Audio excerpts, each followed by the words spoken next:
guys, so in today's video I'm doing something different, and I know I say that a lot. I'm always saying like, oh, this is different for me, but today's video is different because it's more of a story, like one of those kind of videos, like storytelling videos, and I think it's going to be actually pretty interesting because the other day I just realized that I have so many embarrassing like stories and like, moments that I've had in my life that I should definitely share with the world, because I don't know, I feel like a lot of people already know a few of these stories, and it would just be funny to see like if anyone else has ever had experiences like this, because I honestly have so many. It's not fair that I have so many moments like this. Okay, the first one is actually from the 3rd grade. Now, shout out to anyone I've ever told this story, because I mean, I've told a few people, but I tried to keep it on the down low, but shout out to Caitlin, because I know that she knows this story.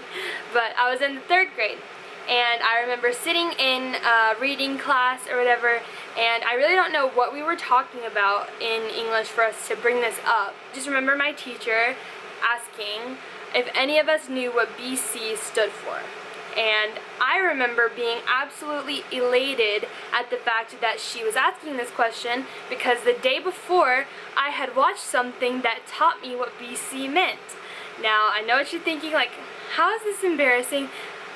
The thing that taught me what BC meant was SpongeBob, an episode of SpongeBob. It's the one like that's the prehistoric episode, and on there, SpongeBob and like whoever it was told me that BC stood for before comedy.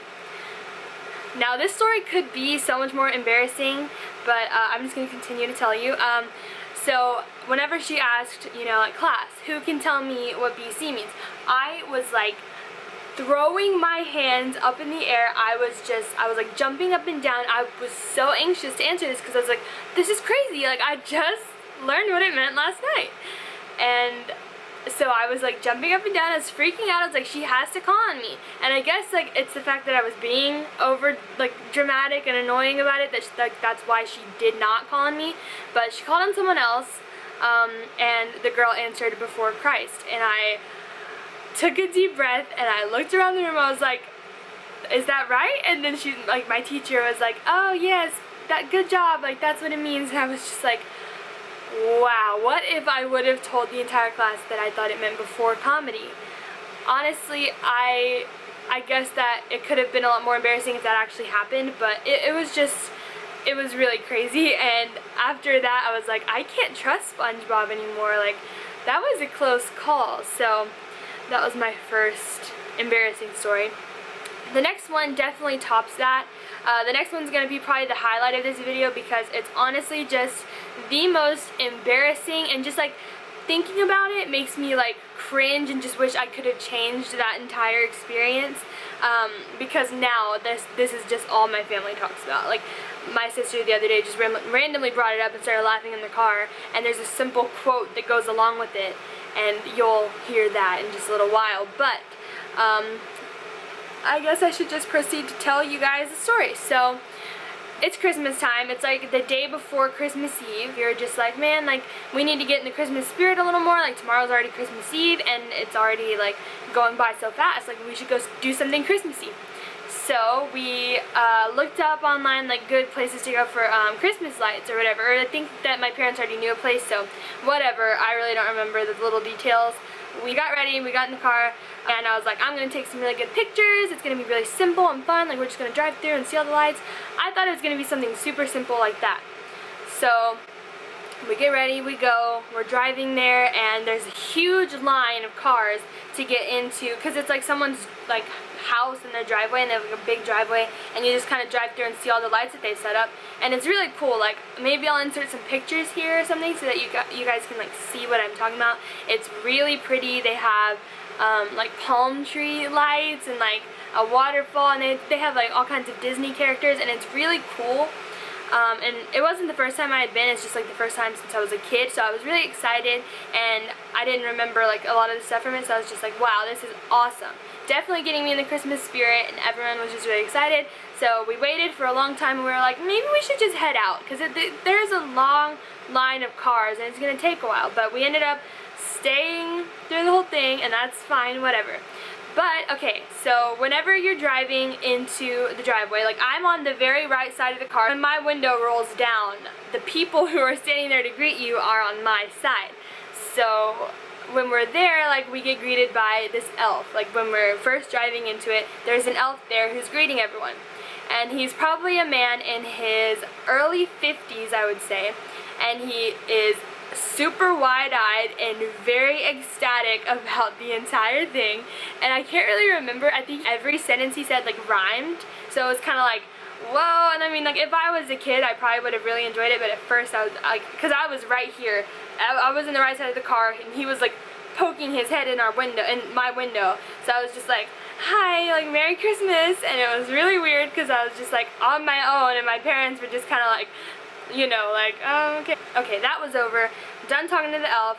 He seemed very, very hyper and caffeinated. Maybe he drank something a little stronger. I feel like everyone that night was very tipsy on eggnog or something. I don't know. So we keep driving, and then there is a Santa.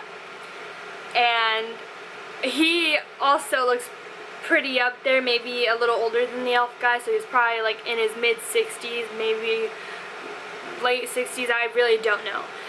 He had like the beard and the glasses and the hat and the whole, all of it, but like, yeah, he was pretty sketchy. I don't know why, but he just seemed pretty sketchy to me. I don't know. And anyway, so I was sitting there, and he is like, hey, yo, ho, ho, ho, Merry Christmas. And I was just like, Merry Christmas. Yeah, I was just ready to go at this point because I was just tired of waiting in the car. I had seen all the lights and taken enough pictures, so I was just like, do I have to do this interaction right now? Santa, come on, I'm not 5. You can obviously tell that I'm pretty old. I don't need to go through the whole Santa thing, but he was very happy about being Santa, I feel. Or maybe he was just tired and was trying to have fun out of it. So we started talking about stuff like Christmas or whatever, and like he asked like, oh, what do you want for Christmas? I was like, oh, I don't really care, like it's not about that for me, like I just want to be with my family. This is the quote that goes with it. He looked at me and he goes, when does Santa come? And I was like, when he, like, I was just like, tomorrow, Christmas Eve, like the night of Christmas Eve. And he goes, when does Santa come? Like, he just kept asking the question. So I was like, okay, is he just being repetitive, or did I get the answer wrong? So I kept answering different things. I said, at night? And I was just trying to get an answer that he couldn't say no to, and he just kept asking me, when does Santa come? I was like, Christmas, the morning of Christmas. He's here now, because you're, like, I was like, is he trying to, like, make me say that he's the real Santa? So I was like, he's here right now. You're Santa. He already came. And he just kept asking me. And I was like looking to my family for help. I was like, guys, he's like harassing you with his questions. And my sister was just like, he's asking you. And so are my parents. They're just like, no, Santa's asking you. And my mom tried to help, and she was like, well, Christmas morning or Christmas Day. And I was just like, oh my gosh, can we please start driving? And so he kept asking, when does Santa come? Like every single time I would say something, even before I'd finish my sentence, he'd be like, when does Santa come? And I was like, okay, I don't know, you got me, tell me, go ahead. And he said, Christmas Eve. I looked at him, I was like, did I not say that? I'm pretty sure I said that. So then, like, he laughed, and I was just kind of like, oh my god, can we please go? Because I did not know what to do. He kept asking me, my family was like laughing in the back of the car, and I was just like, help me. It was just insane. And then he handed us like little candy cane things. I was like, have a good Christmas. I was like, yeah, you too, buddy.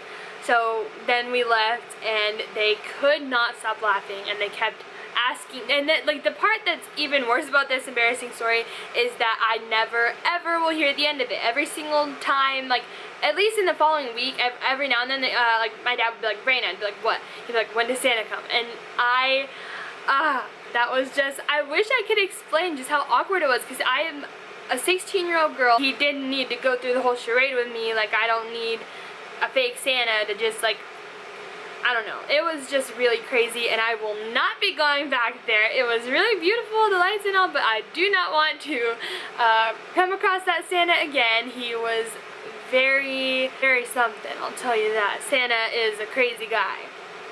But I just remember being so mad at everyone in the car. I was just like, are you guys serious? You didn't even help me. I was just stumbling on my words trying to get help, and no one helped me. There have been other little things that are just super embarrassing for me to look back on. Like one time we were at Walmart, and you know how like you put the bags in the cart, whatever. Usually they'll like double bag the sodas and like the Cokes and stuff, and so we had two 2-liters. Me and my sister were helping put the bags in the cart. I go to get them off of the thing and put them in the shopping cart, and I was like having trouble carrying it because I was like trying to fix it where everything else was going. I was like, hey Alyssa, please take one, and she was like, no, I'm busy. I was like, Alyssa, just take them. I cannot make them in the cart without them like falling and whatever. I was too worried about them falling over or something, and like, I don't know. It's really ironic because as soon as I try to like put them in the cart, they fall. I think just one of them fell, and it rolled, and I thought it was going to bust open because it fell like boom, and it just like, I swore that it was going to pop open and there would be Coke everywhere, and I was really scared, but it just rolled next to this man and he picked it up for me, and I was going to get it. I was like, I am so sorry, like I don't know what happened. He was like, oh, were you trying to throw it at me or something? I was like, no, I'm sorry. And I was just like, oh my gosh. Because, I don't know, I hate doing things like that to strangers because I'm just like, wow, like, what if they're having a bad day and then, like, they almost get hit with a Coke bottle? Like, I don't want to be that person. That was just also terrible. That's about all of the embarrassing stories I can come up with today, but I swear there are plenty more, so I mean, if anyone would like me to do a second video of this, I will just have to rack my brain and think of the really good ones, because, I don't know, I feel like the Santa one is legendary because when does Santa come? It was just so overwhelming. I will never think of Santa in the same way without thinking of that guy. And yeah, I don't want to go back to that place. I'm going to go ahead and cut it off right here and just say, give this video a very big thumbs up if you enjoyed my stories, or if you have some stories of your own that make you very, very embarrassed. Make sure you give it a big thumbs up for more videos in the future. Whatever reason you want, just give it a thumbs up because it helps me out a lot. Leave a comment down below on like your opinions on these stories. Like, do you think they were embarrassing? What would you have said to Santa? What would you have done if your teacher called on you and you said before comedy to BC? Honestly, that's just crazy. But just comment down below maybe one of your embarrassing stories, and share this video with a friend that you think would find this very funny, but in a cringe-worthy way that makes you upset for me. So thank you guys for watching as always, and I'll have all my social medias linked down below, and subscribe if you haven't subscribed yet, because I post videos pretty like spaced apart, and I'm gonna try to stop doing that. Just keep that in mind. Subscribe, tell a friend, do whatever you want, and again, thank you for watching. Catch you later, YouTube.